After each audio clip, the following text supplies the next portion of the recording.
তো Asia cup তো ভাই আর বেশি দূরে নয়, তো আমরা দেখে নিতে চাই কার ব্যাটিং লাইন আপ সব থেকে শক্তিশালী। যে 5টা দল রয়েছে ভাই, সব থেকে শক্তিশালী 5টা দল, সেই দলের মধ্যে কার ক্যাপাসিটি সব থেকে বেশি রয়েছে ভাই 200+ রান করার। তো সেটা নিয়ে আমরা আজকের এই ভিডিওতে আলোচনা করব, ঠিক আছে।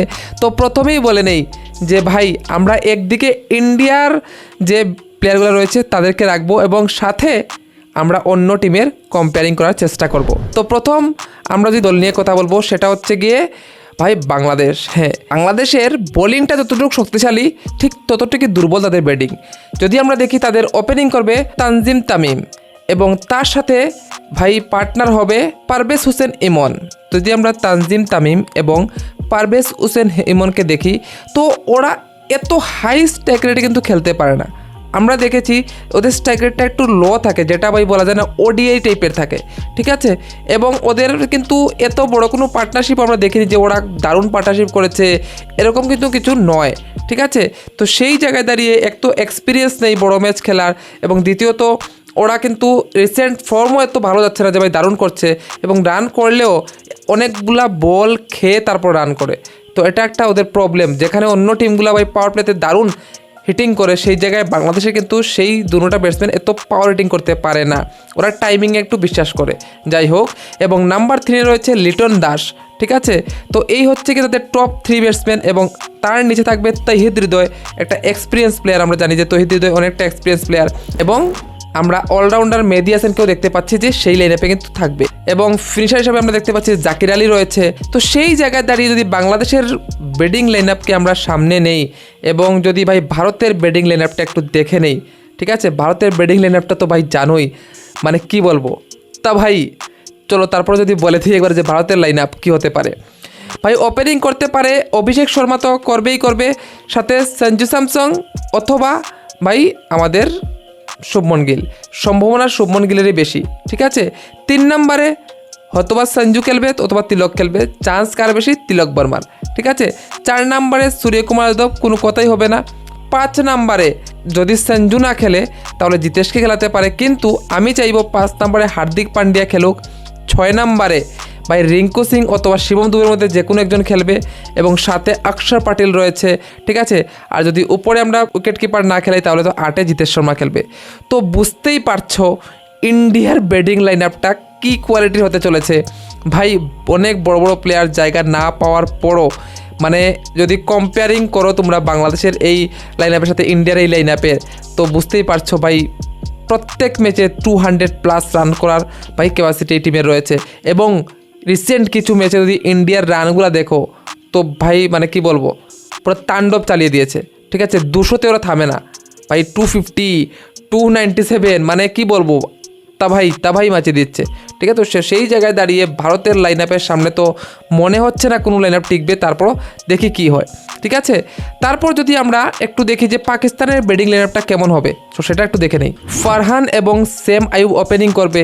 তোমরা দেখেছো ভাই যে গত ম্যাচটা গেছে সেই ম্যাচেও কিন্তু এত একটা জ্বলে উঠতে পারেনি, এবং সেম আইয়ুব পাকিস্তানের নেক্সট বিগ থিং বলা হচ্ছে, কিন্তু আমরা দেখছি যে ওকে দিয়ে এখন বোলিং করানো হয়, কিন্তু তারপরও ব্যাটিংয়ে কিন্তু সেভাবে ছাপ ছড়তে পারেনি। কিন্তু হ্যাঁ ভাই অ্যাটাকিং প্লেয়ার রয়েছে, ঠিক আছে। 3 নম্বরে তাদের এক্সপিরিয়েন্স প্লাস যেদিন ওর দিন হবে সেদিন ভাই ধোয়া ছুটিয়ে দেবে, হ্যাঁ ফখর জামান, ঠিক আছে। 4 নম্বরে রয়েছে ওদের ক্যাপ্টেন সালমান আলী আগা। হ্যাঁ ভাই খুব ভালো প্লেয়ার, ব্যাটিং ভালোই করে, ঠিক আছে, ভালো ব্যাটসম্যান। এবং 5 নম্বরে রয়েছে মোহাম্মদ নওয়াজ, এবং তারপর রয়েছে তাদের উইকেট কিপার মোহাম্মদ হ্যারিস, ঠিক আছে। তো এটা মোটামুটি পাকিস্তানের ব্যাটিং লাইন আপ, এবং তাদের সাথে ফাহিম আশরাফ রয়েছে যে কিছু হিটিং করতে পারে, ঠিক আছে। তো এই হচ্ছে কি পাকিস্তানের ব্যাটিং লাইন আপ। যদি আমাকে বলো যে ভাই পাকিস্তানের ব্যাটিং লাইন আপকে তুমি কোথায় রাখছো, তো ওরাও ভাই এমন একটা ট্রল না যে কখন কি করবে কিছু বোঝা যায় না, কিন্তু এমন কিছু এক্সপেক্টেড নেই যে ভাই ওরা ডেইলি 200+ করে নেবে বা এমন কিছু করে নেবে যেটা মানে আনএক্সপেক্টেড, খুব কমই এমন হবে। কিন্তু হ্যাঁ এই দলটা দেখে মনে হচ্ছে যে ভাই প্রত্যেকটা প্লেয়ার কিন্তু পটেনশিয়াল রয়েছে যে কুইক রান, ধরো 10 বলে 20 বা 15 বলে 20 বা 15 বলে 30, এই ধরনের কুইক রান করতে পারে, কিন্তু লম্বা ইনিংস খেলার মতো ক্যাপাসিটি একমাত্র ফখর জামানের রয়েছে, সালমান আলী আগা রয়েছে এবং মোহাম্মদ নওয়াজের রয়েছে। বাকি যে প্লেয়ারগুলো ওরা হয়তো ভাই কিছুটা স্টার দিতে পারে। তো তো সেই জায়গায় দাঁড়িয়ে আমি বলবো যে বাংলাদেশের যে ব্যাটিং লাইন আপ রয়েছে তার থেকে উপরে কিন্তু এখন অবধি আমি পাকিস্তানের ব্যাটিং লাইন আপকে রাখবো, কারণ পাকিস্তান এবং ইন্ডিয়া তো এখনও রয়েছে ভাই এই দুটো টিম, দেখি লাস্ট অবধি কোন দুটো টিম যায়, ঠিক আছে। তো তার সাথে সাথে দেখে নেব আফগানিস্তানের ব্যাটিং লাইন আপ। তো আফগানিস্তানের দুইটা ভরসামন প্লেয়ার গুরবাজ এবং ইব্রাহিম জাদরান ওপেনিং করবে, এটা তো ভাই জানা কথা। তো তারা দুজনের কথা যদি বলি, তারা যদি ভাই ভালো খেলে তাহলে কিন্তু আফগানিস্তান ভালো করে। এবং আমরা দেখেছি গুরবাজ একটা অ্যাটাকিং প্লেয়ার এবং ইব্রাহিম জাদরান ভাই কিছুটা সময় নিয়ে খেলে, ঠিক আছে, একটু পারিটাকে ধরে খেলে। তো সেই জায়গায় দাঁড়িয়ে ওপেনার খারাপ নয়, আমি বলবো যে ভাই আফগানিস্তানের ওপেনার খারাপ নয়। এবং 3 নম্বরে খেলবে অটল। ভাই অটলকে দেখে কিন্তু আমার ভালো লাগছে, সত্যি কথা বলতে ভাই অটলের ব্যাটিং আমি যখন থেকে দেখছি, এই ইমাজিং এশিয়া কাপ থেকে দেখছি, ও কিন্তু দারুণ ব্যাটিং করে। তো যেদিন ওর দিন হবে ও ভালো ব্যাটিং করবে কিন্তু একদম। এবং আরেকটা নতুন প্লেয়ার রাসুলি, ভাই ওকে দেখে আমি কিছুটা আরও কিন্তু অ্যাট্রাকটিভ হয়েছি। হ্যাঁ, ও বেশি রান করেনি কিন্তু তার খেলা স্টাইল দেখে মনে হচ্ছিল ভাই যে ও কিন্তু দারুণ কিছু করতে পারে। ওর ব্যাটিং দেখে আমার লিটারালি ভালো লাগছে। তো আরও 2-1টা ম্যাচ দেখলে বোঝা যাবে যে ওর ভিতরে কী পটেনশিয়াল রয়েছে। তারপর রয়েছে তাদের ভাই ওমরজাই রয়েছে, মোহাম্মদ নাবি রয়েছে, রাশিদ খান রয়েছে এবং গুলবদিন নাইব রয়েছে। তো এই হচ্ছে কি আফগানিস্তানের ব্যাটিং। তো আফগানিস্তানের ব্যাটিং দেখলেও মনে হয় যে হ্যাঁ হার্ডিটার একটু কম রয়েছে, তারপর ঠিকঠাক ব্যাটিং লাইন আপ বলবো। যদি পাকিস্তান এবং আফগানিস্তানকে ব্যাটিং আমাদের সামনে রাখা হয়, একটু এগিয়ে রয়েছে পাকিস্তানের টিম আমার মনে হচ্ছে।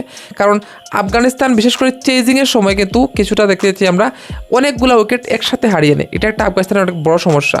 খুব ভালো চলছে হঠাৎ করে ভাই কী হয়, ওরা গেম থেকে পুরো ভেনিশ হয়ে যায়। তো সেই জায়গায় দাঁড়িয়ে আমার মনে হচ্ছে একটু আগে রয়েছে পাকিস্তান। তো আমরা বাংলাদেশ এবং ভাই আফগানিস্তানের ব্যাটিংকে একটু নিচে রাখছি, অর্থাৎ বাংলাদেশ থেকে উপরে রাখছি আমি আফগানিস্তানকে এবং বাংলাদেশকে রাখছি ভাই সবের নিচে। তারপর রয়েছে আফগানিস্তান, তারপর আমি রাখছি পাকিস্তান এবং ইন্ডিয়ার তো ভাই 60%ও কোনো টিম নেই, সত্যি কথা বলতে 60%ও কোনো টিম আশেপাশে নেই।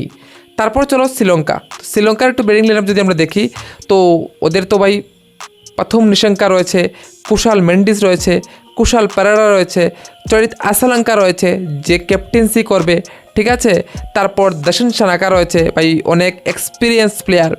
তো যদি ওদের ব্যাটিং লাইন আপটাও দেখি তো বলবো ভাই ব্যাটিং লাইন আপ কিন্তু দারুণ। আসলে সত্যি কথা বলতে গিয়ে ভাই ওরা কিন্তু টক্কর দিতে পারে ওদের। হ্যাঁ, কুশাল মেন্ডিস, কামন্দে মেন্ডিস রয়েছে। তো ওই যে টিমটা শ্রীলঙ্কার অ্যাকচুয়ালি ওই টিমটা কিন্তু ভালো টিম দেখা যাচ্ছে।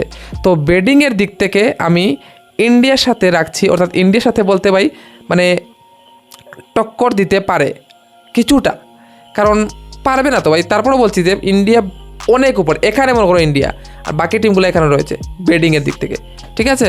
তো সেই জায়গায় দাঁড়িয়ে তারপর আমি রাখছি নাম্বার 2-তে সাথে রাখছি শ্রীলঙ্কাকে। শ্রীলঙ্কার কাছে কিছু এক্সপিরিয়েন্স বেটার রয়েছে, দর্শন সানাকা হোক অথবা ভাই কুশাল মেন্ডিস হোক, কুশাল পেরেরা হোক, ঠিক আছে। তো ওদের কিছু কিন্তু অভিজ্ঞতা হয়ে গেছে। তো সেই দিক থেকে এবং শ্রীলঙ্কা আমরা জানি যে এশিয়া কাপে কিন্তু ওরা ভালো করে, ঠিক আছে। T20 এশিয়া কাপ যেটা ছিল সেটা কিন্তু ভাই ওরা চ্যাম্পিয়ন ছিল, তো ওদেরটাও মাথায় রাখতে হবে। তো সব মিলে যদি দেখি তো ব্যাটিংয়ে আমি নাম্বার 1-এ তো রাখছি ভাই ইন্ডিয়াকে এবং নাম্বার 2-তে সাথে রাখছি শ্রীলঙ্কাকে। এবং হ্যাঁ, আমার মনে হয় ফাইনালটা কিন্তু ভাই ইন্ডিয়া শ্রীলঙ্কা অথবা ইন্ডিয়া পাকিস্তান এর মধ্যেই হতে পারে, ঠিক আছে। তো এটা হচ্ছে কি আমার ব্যক্তিগত প্রেডিকশন। তোমাদের কি মতামত তোমরা কমেন্টে নিশ্চয়ই বলে দেবে, ঠিক আছে। ভিডিওটা ভালো লাগলে লাইক করে দেবে, সবার সাথে শেয়ার করে দেবে এবং তোমাদের ওপিনিয়ন, তোমাদের প্লেইং ইলেভেন তোমরা কমেন্টে নিশ্চয়ই বলে দেবে। তাহলে দেখা হচ্ছে অন্য একটা ভিডিওতে। বাই বাই, ভালো থাকবে, সুস্থ থাকবে।